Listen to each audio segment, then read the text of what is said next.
people that teach the classes in general do have a connection to the community, and professionally they kind of stay plugged in to what it is they're doing in the classroom. I know that in education that was the case for us. A lot of the people that taught us were also doing consulting or on boards, and they really had their hands on what was going on in the classroom, so they were able to kind of take the theory that they were teaching and give you a sense of how it applied in a practical sense, and I thought that was really helpful. I loved these classes of being exposed to things that I had never learned before. I remember sitting in Dr. David Wilkins' class over in the Fine Arts Building and learning about Picasso's Blue Period, and I was blown away. I never heard of anything like that in my life, and thinking, well, how could it be that important if I've never heard about it? But of course I didn't hear about most things, so I mean, it was such a wonderful experience, and learning about Hermann Hesse in this room, the literature that I had not been exposed to in high school. I thought I had a very, very good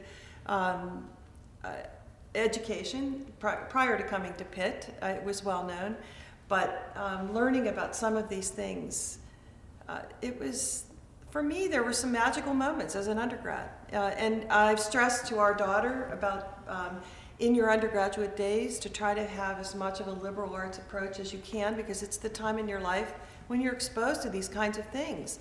And it can change the complexion of your world, and it did for me, because I didn't have those things growing up. So.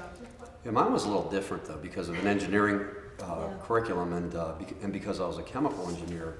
After freshman year, essentially you declared what major you wanted to have, and then you were with the same group of students for the last 3 years essentially. So I went through class with probably about 45 or 50 people. Those last 3 years, it was very structured. I had one elective. I think I had it in this room. I took it with my wife-to-be at that time, and it was in Arthurian Romance.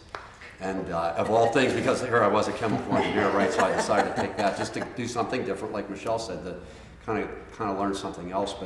But our classes were tough. I mean, we worked hard. Nursing was a 5-year program at the time, and so we went 2 springs and a summer, and that was great because being on campus spring and summer was a wonderful experience. My favorite class was the cadaver anatomy and physiology class with Dr. Virginia Braley and Ellen Chafee.